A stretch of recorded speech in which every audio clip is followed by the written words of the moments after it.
অসীম, সুমন, রাজেশ, তিনজন আছে। তিনজনের প্রত্যেকের কাছে 12টি করে মার্বেল, 12টি করে বল আছে, 12টি করে বল আছে। তাহলে এখন কি করতে হবে, তিনজনের কাছে, তিনজনে মিলিয়ে প্রত্যেকের কাছে এক একজনের কাছে 12টি করে বল আছে, তাহলে তিনজনের কাছে মোট কতগুলি বল আছে এটা বের করতে হবে।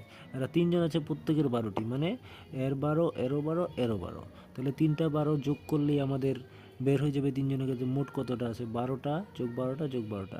এখন যেহেতু একই সংখ্যা, মানে 12ই 3বার যোগ করতে হবে, তাহলে এক্ষেত্রে 3বার 12 লিখে যোগ করার দরকার নেই, 12কে 3 দিয়ে গুণ করলেই আমাদের বের হয়ে যাবে।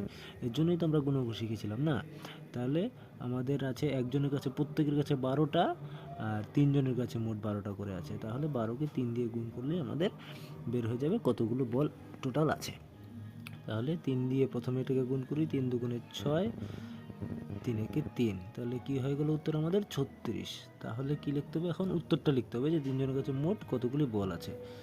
মোট বল আছে, মোট বল আছে 36টি।